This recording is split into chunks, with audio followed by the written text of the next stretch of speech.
Thanks for joining us for CBN News Today. I'm Mark Martin.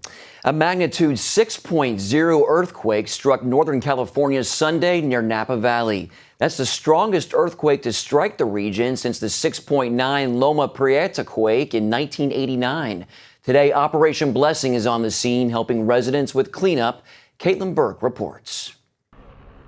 The powerful earthquake hit early Sunday morning, jolting thousands of people from their beds. There was some explosions, and it was burning, and everybody was out in the street. More than 150 people were injured, and hundreds of homes destroyed. The tremors were so strong they burst gas lines in this mobile home community. We did have a major water main break just outside the mobile home park, and which really complicated the firefight. In the historic downtown area, bricks crumbled from buildings, windows shattered, and streets buckled. At one point, at least 64,000 residents were without power. Operation Blessing is on the ground in Napa today, ready to help with cleanup efforts. Operation Blessing is going to be working with local churches and local emergency management to help the residents of California get back on their feet. But as cleanup begins for this most recent quake, scientists warn that California is in the danger zone for a much bigger one. In fact, they estimate there's a 99% chance of a quake 6.7 magnitude or larger in the next 30 years. In 2008, a study by the U.S. Geological Survey said, quote, "The question is not if, but when Southern California will be hit by a major earthquake, one so damaging that it will permanently change the lives and livelihoods in the region." Caitlin Burke, CBN News. The U.S. government says an American held hostage for about 2 years in Syria has been released. National Security Advisor Susan Rice says Peter Theo Curtis of Massachusetts is now safe. Secretary of State John Kerry says Curtis was held by an al-Qaeda-linked militant group fighting the Syrian government. The United Nations says it helped with Curtis being turned over to UN peacekeepers in Israel. Meanwhile, hundreds of people attended a mass of remembrance for James Foley, the American journalist who was shown being murdered by ISIS in a web video. A Roman Catholic bishop says Foley lived his faith by showing the world images of people affected by war. The United States military does not think ISIS poses a direct threat to the U.S. America's top military officer, Army General Martin Dempsey, says he will recommend a U.S. military move directly against ISIS in Syria if and when he determines they are a direct threat to the U.S. homeland or Europe. But some U.S. lawmakers think the Islamic State is clearly a threat. We should, in my view, look at ISIL as a direct threat to the United States, a threat to the region that cannot be accommodated. A lot of jihadists have flocked to the area. They've expressed the will to hit the homeland. It's about time now to assume the worst about these guys rather than underestimating them. It's a very real threat, and you saw the very barbaric behavior. And one of the problems is it's gone unabated for nearly 2 years, and that draws people from Britain to across Europe, even the United States, to go and join the fight. While the Obama administration tries to figure out if targeting terrorists is worthwhile, thousands of refugees are suffering across northern Iraq. But as Gary Lane reports, CBN Disaster Relief is working to help these victims. Tens of thousands of Iraqi Christians now live in tents, schools, and abandoned buildings. War-weary and despondent, most now say they want to leave Iraq. Go to America. Christian go to America. Christian no live in Iraq. When Islamic State fighters seized his city, this former police officer took his family, including his newborn daughter, to safety in Erbil. "If we return to our village, they will kill us," he says. With passports in hand, these Iraqi Christians hope Congress will soon grant them immediate religious asylum status so they can live in the United States. 10 families from this church, Ankawa Evangelical, have already left Iraq since the crisis began last June. That troubled Pastor Ghassan Yalda, who urged them to stay. This is hurting a lot because The faith that we have is that the Christians are the salt of this land and the light of this land. If everybody leave this country, who are going to be speaking the truth about the people that need us, who are going to be speaking the truth, and who are going to be keep this area from the wrath of the Lord, because the sin is everywhere and people are killing each other. Those still here are reaching out to help. Here in the Kurdistan capital city of Erbil is a Christian neighborhood known as Ankawa. It usually has a population of about 22,000 people. But because of this massive influx of people from around the country due to the fighting with ISIS, the population here has swelled to over 100,000. That's 5 times above normal. And what that means is overwhelming pressure on the churches and the community here. CBN Disaster Relief has partnered with Ankawa Evangelical to relieve some of the pressure, bringing help to Yazidis. Today we're giving out clothing to the Yazidi people who have fled from northern Iraq. And basic food and toiletries for Christians. We did this because they have very little. They have no money, no ability to purchase anything. They don't have anything other than the clothes on their back.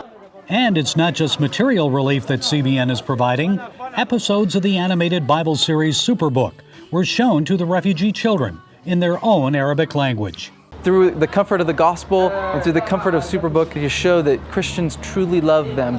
They have been able to be blessed and receive relief. Giving Iraqi refugees a break from their misery, providing them with some of life's basic necessities, and spiritual encouragement to last a lifetime. Gary Lane, CBN News, Erbil, Iraq. Palestinian groups said there was a breakthrough in Egyptian attempts to broker an Israeli-Hamas ceasefire. But on Monday, Hamas rockets just kept coming. CBN Middle East Bureau Chief Chris Mitchell has that story.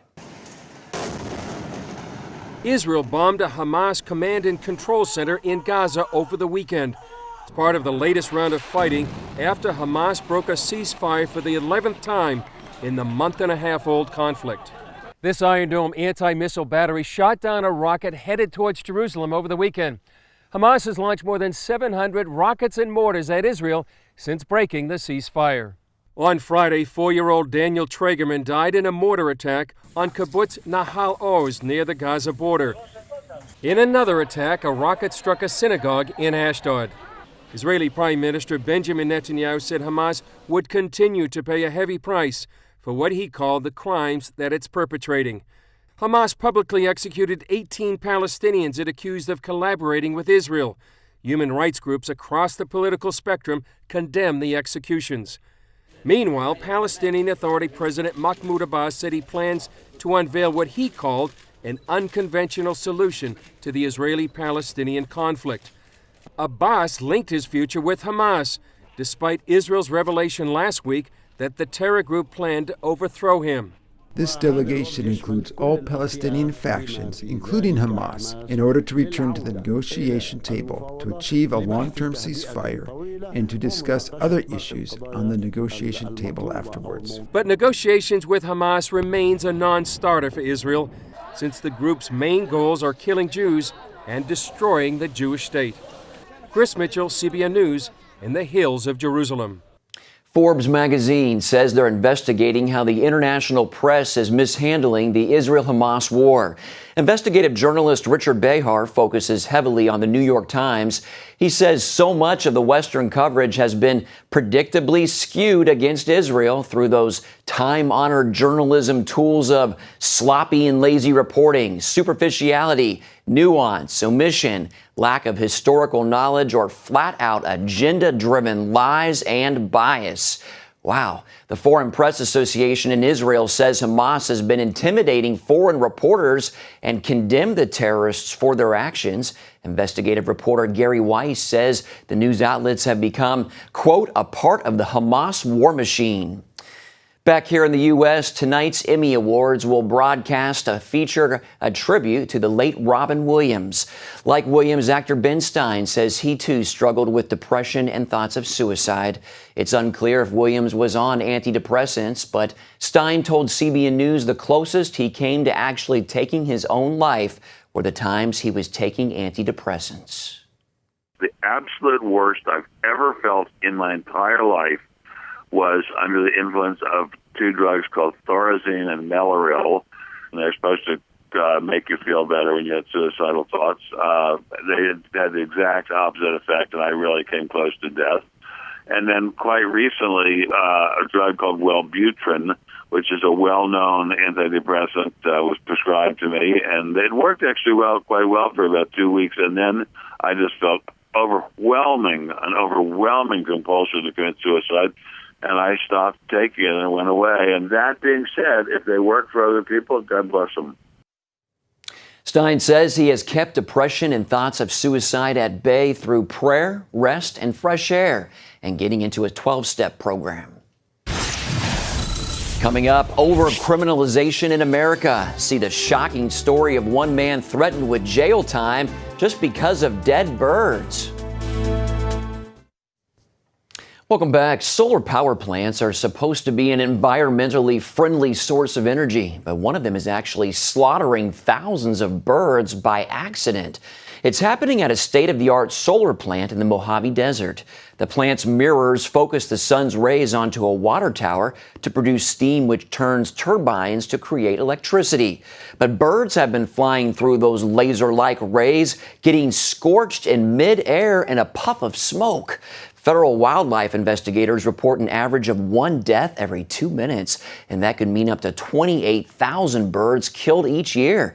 Critics say it's the latest proof that environmentalists have a double standard when it comes to green energy compared to energy from fossil fuels.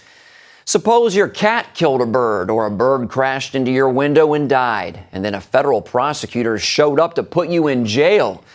It may sound crazy, but as Paul Strand reports, that's what almost happened to one businessman when a few ducks crashed into his oil rig.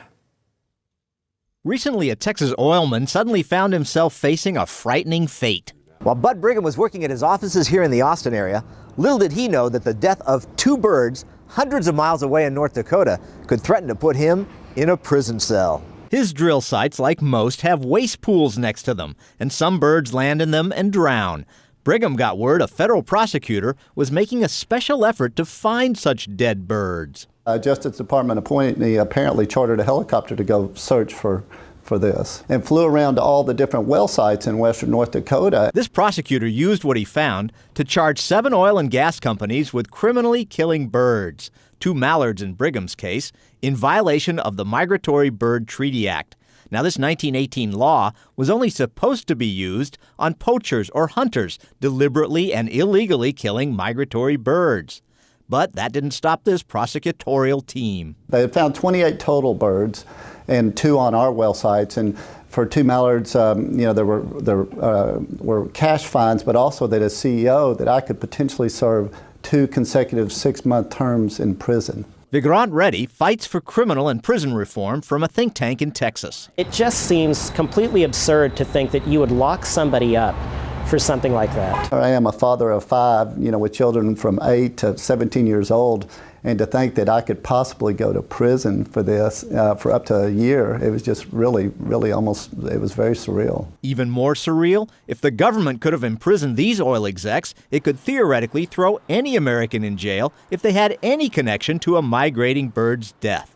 So the judge ruled he couldn't go along with what the prosecutor wanted because it would yield absurd results, like criminalizing farming, cutting brush and trees, driving, owning a building with windows, owning a cat, all of which end up killing birds. The government wanted to punish the oil execs for 27 bird deaths. But Judge Hovland pointed out power lines kill as many as 174 million. Cats, hundreds of millions. Crashing into windows, 97 to 976 million a year. Crashing into cars, maybe 60 million. So the judge wrote, to be consistent, the government would have to criminalize driving, construction, airplane flights, farming. Every company that has power lines, every person with a home that the duck accidentally flies into, they would be criminally culpable. So the judge tossed out the case. But you have to wonder why the government would go after these oil execs and not their fellow energy producers in the wind industry, which kills 33,000 to 250,000 birds a year with its wind turbines. Maybe this wasn't about the birds, but harassing an industry not green enough for the Obama administration. There's been some criticism that perhaps the presidential administration isn't as enthusiastic about all the drilling as the drillers themselves and the people of North Dakota, frankly. It does seem that there's hostility towards us. There was an EPA administrator here in North Texas that talked about crucifying the oil and gas industry to set an example. Paul Rosenzweig co-authored the book One Nation Under Arrest. Just as individuals can be subject to arbitrary and capricious prosecution, so too companies can be. Often they are disfavored companies who make products that somebody in authority thinks shouldn't be made, even though they're perfectly legal. And with so many laws on the books these days, and more being added all the time, the government can find a way to prosecute almost any citizen or industry it wants. On average, every American probably commits about 3 felonies a day. Brigham says it feels un-American the way the feds have targeted him and tried to put him away. We're being attacked by our own government, and it is startling and it's frightening. Meanwhile, a favorite industry like wind gets away with literally littering the landscape with bird corpses. Some in government are even proposing this. To give wind turbines the freedom to kill the bald eagle, the national bird. And here they go after us for a couple of mallards. So here's maybe a matter of both over-criminalization and under-criminalization. Executives with the unfavored oil companies threaten with jail time for killing a couple of dozen birds, while those who build wind turbines, the darling of clean energy advocates, well, they kill tens of thousands of birds a year and never hear a word from the Justice Department. Paul Strand, CBN News, reporting from Austin, Texas. Up next, reefer madness in Colorado. From marijuana gummy bears to cupcakes to sodas, we'll show you the dangerous fallout from Denver's Rocky Mountain High. It sounds like marijuana madness. Pot and cupcakes, soft drinks, even gummy bears. Since Colorado legalized marijuana, the money has been pouring in. But do the negative consequences outweigh the economic benefits? I recently traveled to Colorado to find the answer to that important question. As the song goes, they say the neon lights are bright on Broadway. CBN News found neon lights in Denver, but not to advertise a show. Instead, they signal potential customers that pot shops are open for business. Green crosses and marijuana leaves dot the landscape on Broadway in the Mile High City. It's an antique store, maybe another antique store, and then a pot shop, and then another one for medical marijuana, then another one for a pot shop. That's just not what our state should be about. One of Colorado resident Ron Castagna's primary concerns is all the buzz attracts young people and can lead them down the wrong path. The former high school principal has witnessed the dangerous effects firsthand. Not only have I had them come to school high, now that we have e-cigarettes and vapor pens, we've pulled them out of classrooms. Teachers being very aware of what's going on, thinking that a kid's mannerisms are more than just chewing on a pen, and all of a sudden they get back there and they see a student with an e-cigarette and a little bit of hash oil in there. Hash oil that can be highly potent. This is a vapor pen that was actually taken from a student by a teacher in the classroom. Ron was the principal at Lakewood High School for 17 years before recently retiring. And although he strongly believes that marijuana use hurts the education of students, his fight against legalization is about much more than making sure young people do well in the classroom. There isn't a life out there that's worth going down this road, whether it's alcohol or marijuana or tobacco. There's a price to pay for all of it. And the bigger story is that, yes, there'll be some kids that'll experiment with it. It's been going on for a long time. But our percentages are already up in the state of Colorado. And the number of parents and folks that are doing this in their homes, that are sending the wrong message, it's pretty clear cut to me that this isn't a road we want to go down. The danger is we have made marijuana use easier for kids, easier to conceal for kids, and we've made it more appealing for kids.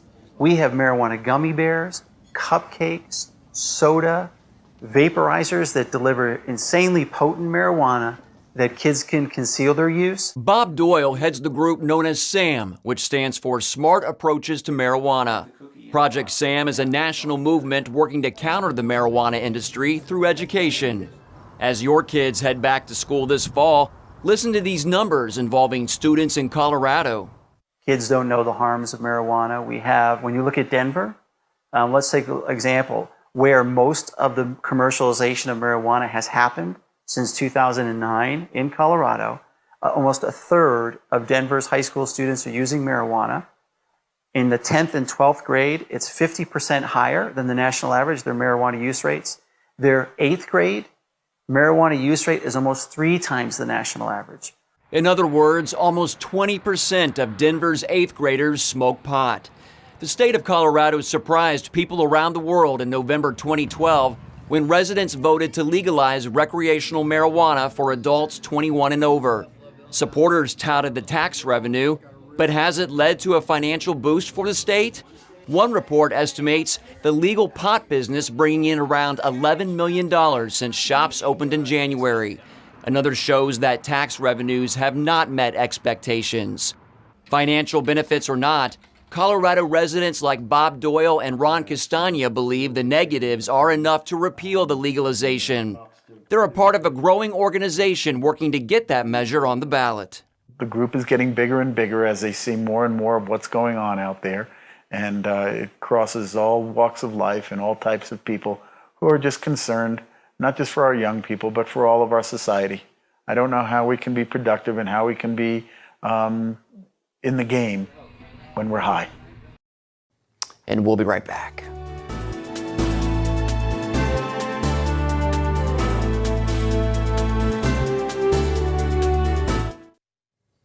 Finally today, Operation Blessing is helping children in impoverished communities in Mexico learn how to read in a very unique way. Every Thursday, children gather for a reading time at a mobile library. Operation Blessing renovated a school bus, replacing the seats with bookshelves, adding tables, chairs, and tents, and filling it with all sorts of scholarly materials. The books help teach children math, history, English, and Spanish, as well as character development and values.